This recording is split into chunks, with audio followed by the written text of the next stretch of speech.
Radhe Radhe, Hare Hare Krishna. Welcome back to my YouTube channel. तो आज का जो टॉपिक है वो है ट्विन फ्लेम सोलमेट। और पिछले कुछ वीडियोस में कमेंट सेक्शन में किसी ने लिखा था कि ट्विन फ्लेम पर एक वीडियो बननी चाहिए या फिर सोलमेट पर एक वीडियो बननी चाहिए, तो ये उसी के बारे में ये वीडियो है। आज हम इस वीडियो में देखने की कोशिश करेंगे कि आप D1 और D9 से क्या टेक्निक्स आप यूज कर सकते हैं एक अट्रैक्शन फाइंड आउट करने के लिए, और आप जान सकते हैं क्या ये आपका सोलमेट या ट्विन फ्लेम है या नहीं है।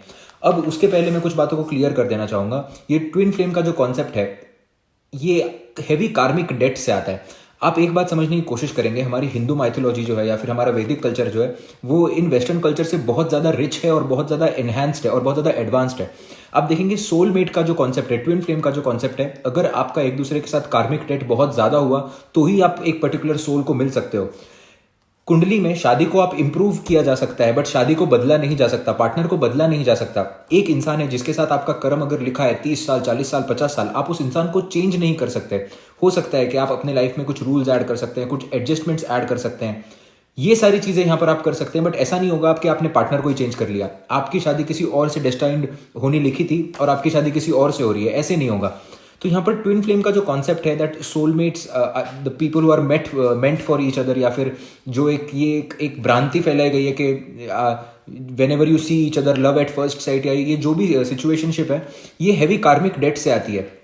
हमारा पर्पस ही ये होता है इस जन्म में कि हम इस कार्मिक डेट से मुक्त हों और लिबरेशन की तरफ बढ़े।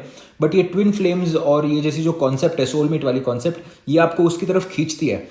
तो अब हम कुछ टेक्निक्स के बारे में बात करते हैं जहां पर आप फाइंड आउट कर सकते हैं कि क्यों एक पर्टिकुलर लड़के को उसी लड़की के साथ अट्रैक्शन होता है या क्यों वो पर्टिकुलर लड़की को वही लड़के से अट्रैक्शन होता है। तो ये अट्रैक्शन का सिचुएशन किस तरीके से आप हॉरोस्कोप में आइडेंटिफाई कर सकते हैं, हम ये देखने की कोशिश करेंगे। अब यहाँ पर इसको एक एग्जाम्पल के थ्रू समझने की कोशिश करते हैं। लड़की का और लड़के का पंचम भाव यहाँ पर देखना बहुत ज़्यादा इंपॉर्टेंट है, और लड़की के पंचम भाव का मालिक लड़के के लग्नेश के साथ क्या संबंध बना रहा है और लड़के के पंचम भाव का मालिक लड़की के लग्नेश के साथ क्या संबंध बना रहा है, यहाँ पर ये देखना बहुत ज़्यादा इंपॉर्टेंट है। अगर फॉर एग्जाम्पल यहाँ पर लड़की का जो पंचम भाव का मालिक है लड़के के लग्नेश के साथ कंजंक्शन में आ जाए या फिर उधर से 5th या 9th पोजीशन में फ्रेंडली राशि में चले जाए, तो यहाँ पर देखेंगे आप अट्रैक्शन बहुत ज़्यादा बढ़ जाएगा। सेकंड सिचुएशन अगेन, अगर यहाँ पर लड़के का जो पंचम भाव का मालिक है लड़की के लग्नेश से नवम पंचम में चले जाए या फिर लड़की के लग्नेश के साथ यहाँ पर कंजंक्शन में आ जाए हॉरोस्कोप में, तो ऐसे जो लोग होंगे एक दूसरे को नेचुरली अट्रैक्ट करेंगे, क्योंकि यहाँ पर कंजंक्शन बन चुका है। और 5th और 9th में अगर कोई प्लैनेट चले जाता है तो वो नेचुरल कंजंक्शन को एक तरीके से देख सकते हैं कि एक दूसरे से वो प्लैनेट्स एनर्जी डिराइव करते हैं। सो फर्स्ट टेक्निक के बारे में आपको ये पॉइंट वाइज पॉइंट सीखेंगे तो आपको ऐसे लगेगा कि आप कुछ ना कुछ फिगर आउट कर पा रहे हैं हॉरोस्कोप में। तो आपको फर्स्ट पॉइंट लिख लेना है कि लड़की का जो लग्नेश है वो लड़के के पंचम भाव से क्या संबंध बना रहा है और लड़के का जो लग्नेश है वो लड़की के पंचम भाव से क्या संबंध बना रहा है, पहली टेक्निक। दूसरी यहाँ पर आपको ये देखना है कि शुक्र की स्थिति एक दूसरे से पंचम नवम जा रही है या नहीं जा रही है। अब इसको एग्जाम्पल के थ्रू समझने की कोशिश करते हैं। फॉर एग्जाम्पल लड़के का जो शुक्र है वो एरीज राशि में है और लड़की का शुक्र अगर अपने कुंडली में लियो में है या फिर सैजिटेरियस में है, तो लड़के के शुक्र से वो पंचम नवम चले गया। अगर ऐसा सिचुएशन बनता है 5-9 का सिचुएशन अगेन, तो इट बिकम्स मोर स्ट्रॉन्गर। यहां पर अट्रैक्शन आपका और ज्यादा स्ट्रॉन्ग होते जाएगा एक दूसरे के साथ। ऐसे जो रिलेशनशिप्स होते हैं जहां पर आपको मल्टीपल सिमिलैरिटीज देखने मिलती है या फिर 5-9 पोजीशंस देखने मिलती है, ये रिलेशनशिप्स या तो एक दूसरे को पेन देने आते हैं, ट्रबल देने आते हैं, या तो फिर ये जो रिलेशनशिप होते हैं या मैरिज में कन्वर्ट हो जाते हैं। अब ये मैरिज में कन्वर्ट होंगे या नहीं होंगे ये आपको दशा से पता चलेगा, या आपको सप्तम स्थान के मालिक के इन्वॉल्वमेंट से पता चलेगा, और सेकेंडली सप्तम स्थान के मालिक का जो नक्षत्र लॉर्ड है आपको उससे ये सारी चीजें पता चलेंगी। बट एक फिजिकल अट्रैक्शन या फिर एक मेंटल अट्रैक्शन, एक साइकिक अट्रैक्शन जो होता है वो आप इस तरीके से फाइंड आउट कर सकते हैं। इसके अलावा फॉर एग्जाम्पल बहुत सारे ऐसे रिलेशनशिप्स होते हैं जो 5 साल चलते हैं, 8 साल चलते हैं और फिर वो रिलेशनशिप्स टूट जाते हैं। ऐसी सिचुएशन में आप देखेंगे कि ये कोई सोलमेट या ट्विन फ्लेम नहीं होता, बट यहाँ पर कार्मिक डेट बहुत ज्यादा होता है। एक दूसरे को पहले सुख देते हैं और फिर at the end of the day वो अपना कर्म पूरा करके जाते हैं। ऐसे आप देखेंगे कि अगर किसी के शुक्र अष्टम स्थान में होगा, आपको शुक्र अगर अष्टम स्थान में मिलता है तो ऐसे लोगों को क्लियर है अष्टम स्थान जो होता है आपके ट्रांसफॉर्मेशन का होता है। अष्टम स्थान होता है आप किस तरीके से बदलेंगे या लाइफ में ऐसी क्या सिचुएशन आएगी कि चीजें आपके लिए बदलेंगी, वो एक फैक्टर के वजह से चीजें बदलेंगी। फॉर एग्जाम्पल अगर सूर्य यहाँ पर अष्टम स्थान में, तो बहुत सारी ऐसी कुंडलियों में आप देखेंगे कि फादर बहुत ज्यादा स्ट्रिक्ट होते हैं, या तो फादर की अर्ली डेथ की वजह से, या फिर ऐसा कुछ सिचुएशन यहाँ पर क्रिएट होता है कि फादर की वजह से ट्रांसफॉर्मेशन। फॉर एग्जाम्पल शुक्र यहाँ पर अष्टम स्थान में, तो यहाँ पर क्लियर है शुक्र लव रिलेशनशिप और ये सब चीजों का कारक है, तो लव की वजह से आपका ट्रांसफॉर्मेशन होगा, या फिर कोई आपको छोड़कर जाएगा या ब्रेकअप होगा, वो पेन की वजह से आपका ट्रांसफॉर्मेशन होगा। यही चंद्रमा है तो मदर की डेथ की वजह से, या फिर मदर ऐसा कुछ कर जाती है अपने टाइम पीरियड में कि बच्चे के दिमाग में वो रह जाता है। मंगल अगर यहाँ पर अष्टम स्थान में होगा तो भाई बहनों की वजह से होगा। सो इस तरीके से आप देख सकते हैं कि कौन सा प्लैनेट है वो आपको ट्रांसफॉर्मेशन देगा। थर्ड टेक्निक, अब आपको देखना है कि आपके कुंडली का पंचम भाव का मालिक और आपके सामने वाले पार्टनर के कुंडली के पंचम भाव का मालिक किस एलिमेंट में बैठे हुए हैं। फायर एलिमेंट में बैठे हैं, अर्थ एलिमेंट में बैठे हैं, एयर एलिमेंट में बैठे हैं या फिर वाटर एलिमेंट में बैठे हैं, कहाँ पर बैठे हैं ये समझना बहुत ज़्यादा इंपॉर्टेंट है। आपको एक बेसिक बाइफर्केशन दे देता हूं कि कौन सी राशि कौन से एलिमेंट की होती है। एरीज, लियो एंड सैजिटेरियस आपके फायर एलिमेंट साइन है। अर्थ एलिमेंट में आप देखेंगे Taurus, Virgo and Capricorn. Air element में Gemini, Libra and Aquarius and water element में पाइसेस, स्कॉर्पियो एंड कैंसर। अगर यहाँ पर आपके जो पंचम भाव के मालिक हैं वो सेम एलिमेंट में बैठे हैं तो यहाँ पर आप देखेंगे कि एक अट्रैक्शन बढ़ेगा और आप एक दूसरे को संभाल पाएंगे। यहाँ पर it is not more about attraction, it is more about adjustability. आप देखेंगे कि अट्रैक्शन एक समय तक हो सकता है रिलेशनशिप में, बट उसके बाद एडजस्ट करना बहुत ज्यादा इंपॉर्टेंट होता है। तो जो दो टेक्निक्स के बारे में हमने बात की ऊपर, पहली टेक्निक जहां पर आपको अपने पंचम भाव का जो मालिक है सामने वाले के लग्नेश के साथ देखना है, और दूसरी टेक्निक जहां पर आपको अपने शुक्र को देखना है कि एक दूसरे के शुक्र के साथ क्या सिचुएशन बन रही है। बट यहां पर अगर आपको देखना है कि आप एडजस्ट हो पा रहे हो या नहीं हो पा रहे हो, तो आपको ये देखना होता है कि पंचम भाव का मालिक कौन से एलिमेंट में बैठा हुआ है। Because at the end of the day element बहुत बेसिक फैक्टर है यहाँ पर कुंडली मिलान के लिए, या फिर अगर आप ट्विन फ्लेम की बात करो, रिलेशनशिप की भी बात करो, उसमें भी अगर आप लॉन्ग टर्म रिलेशनशिप के बारे में सोच रहे हो तो फॉर एग्जाम्पल अगर यहाँ पर दोनों के जो एक दो लड़की और लड़के दोनों के पंचम भाव के मालिक अगर यहाँ पर वाटर एलिमेंट में बैठे हैं तो यहाँ पर पता होगा कि दोनों ही बहुत ज्यादा इमोशनल हैं और दोनों की इमोशनल कंपैटिबिलिटी काफी अच्छी होगी यहाँ पर, क्योंकि एक दूसरे के इमोशंस को समझ पाएंगे।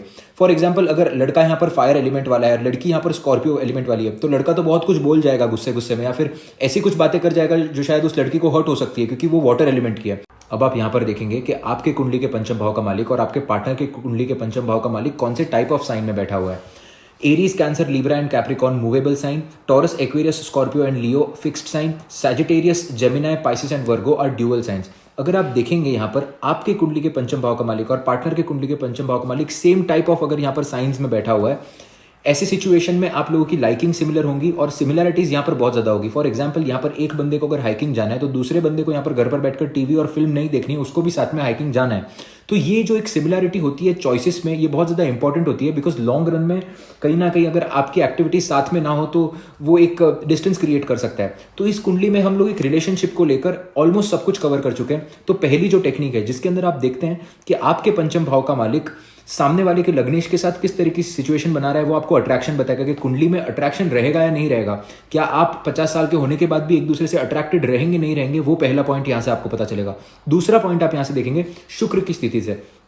शुक्र की स्थिति अगर एक दूसरे के शुक्र से पंचम या नवम चले जाए तो यहां पर आप देखेंगे कि वो रिलेशनशिप सुख बता रहा है या दुख बता रहा है। यहां पर आप एक दो पॉइंट आपको और ऐड करने होते हैं। आपको यहां पर हाउस देखना होता है और अदर देन दिस क्या शुक्र उस सिचुएशन में कंफर्टेबल है या नहीं है, ये आपको 2 पॉइंट और ऐड करने होते हैं। थर्ड यहां पर आप देखेंगे थर्ड टेक्निक में कि आपकी कुंडली के पंचम भाव का मालिक कौन से एलिमेंट में बैठा हुआ है। वो दोनों अगर फायर एलिमेंट में बैठा है तो पता है यहां पर सिचुएशन बाद में हैंडल हो जाएगी। एक फायर का है, एक वाटर का है, तो ये आपको this is more of compatibility and adjustment rather than attraction. तो तीसरे पॉइंट से आपको कंपैटिबिलिटी और एक एडजस्टमेंट के बारे में पता चलेगा। और चौथा जो पॉइंट है जिसके बारे में हमने अभी बात की, मूवेबल, फिक्स्ड और ड्यूअल साइंस है जो हमें देखना है। यहां से आपको पता चलेगा कि आपकी लाइकिंग क्या है, आप दोनों एक सिमिलर चीज को पसंद कर सकते हो या फिर एक सिमिलर रूट पर जा सकते हो। So please let me know in the comment section if you like this video, and secondly I have more research on this topic. अब इस वीडियो में हमने बात किया है कंपैटिबिलिटी के बारे में, हमने बात की है लाइकिंग के बारे में, हमने बात की है एडजस्टमेंट के बारे में, हमने बात की है किस तरीके से आपको रिलेशनशिप सुख या दुख दे जाएगा। अब यही स्थिति को नवमांश में हम किस तरीके से चेक कर सकते हैं, क्या ये सिचुएशन क्या वो मैरिज में कन्वर्ट हो पाएगी या नहीं हो पाएगी, वो नवमांश में किस तरीके से चेक करेंगे। अगर आपको इस पर एक वीडियो चाहिए तो आप कमेंट करो, मैं इस पर भी एक वीडियो बनाऊंगा। I have some more research on this. Before ending this video I would like to clear some points. आप देखेंगे जब आपका माइंड जो है डेवलप्ड नहीं होता, जब आपका सोल है जब वो डेवलप्ड नहीं होता, या फिर आपके इमोशंस डेवलप्ड नहीं होते, तब आपको किसी ना किसी पार्टनर की जरूरत पड़ती है। सोलमेट का कॉन्सेप्ट क्या है, मेट हर जगह पर ऐड क्यों करना है आपको, क्लासमेट है, रूममेट है, हाउसमेट है, ऐसी काफी ये वेस्टर्न कॉन्सेप्ट है ये सारी। मेट का मतलब ये होता है कि आपको किसी ना किसी से सपोर्ट चाहिए या फिर आपको किसी ना किसी से कोई हेल्प चाहिए। सोल ही एक ऐसी चीज है जो अकेली आई है और जिसे अकेले जाना होता है। आपकी आत्मा होती है वो आपके लिए होती है, वो आपको किसी के साथ शेयर करने की जरूरत नहीं होती है। अगर आप किसी को ढूंढ रहे हो सिर्फ एक सपोर्ट सिस्टम के लिए, तो वो आपके सोल के लिए नहीं आप ढूंढ रहे हो, आप अपने बॉडी के लिए ढूंढ रहे हो। तो ये ट्विन फ्लेम का जो कॉन्सेप्ट है ये मुझे समझ नहीं आता, बिकॉज अगर ट्विन फ्लेम का कॉन्सेप्ट एग्जिस्ट भी करता है कि आपके लिए कोई ना कोई बना है, तो वो कोई ना कोई जो आपके लिए बना है वो कार्मिक डेट बहुत हाई है यहाँ पर। और हमारा एम ही ये होता है कि हम इस कार्मिक डेट से मुक्त हों, हमारा एम ही ये होता है कि हम लिबरेशन की तरफ बढ़े। अगर हम उस कार्मिक डेट को जा जाकर ढूंढ रहे हैं दुनिया में कि आओ मुझे गले लगाओ, कार्मिक डेट जल्दी आओ, तो वो आप अपना फ्रीडम ले रहे हो, पहली बात। दूसरी बात आप ये कर रहे हो कि बेसिकली आपके किसी के 30 साल या 40 साल किसी के साथ अगर लिख दिए गए हैं तो वो लिख दिए गए हैं, वो चेंज नहीं हो सकते यहाँ पर। तो ट्विन फ्लेम का मतलब सिर्फ इतना सा है कि सामने वाले बंदे को ढूंढना जिसके साथ आपका कार्मिक डेट बहुत ज्यादा है, आपके कर्म बहुत ज्यादा जुड़े हुए हैं। अब वो कर्म अच्छे भी हो सकते हैं, अब वो कर्म खराब भी हो सकते हैं। तो जरूरी नहीं है कि आपको कोई पार्टनर, सोलमेट आपका हो सकता है कोई ना कोई, बट जरूरी नहीं है वो सोलमेट होगा अच्छा या सोलमेट होगा बुरा। वो डिपेंड करता है कि आपके कर्म कैसे थे उस सोलमेट के साथ या फिर उस पर्टिकुलर आत्मा के साथ। I wanted to clear this all concept of twin flame and everything which I don't agree to. And I hope you like this video. And if you like this video, do let me know in the comments. Thank you so much.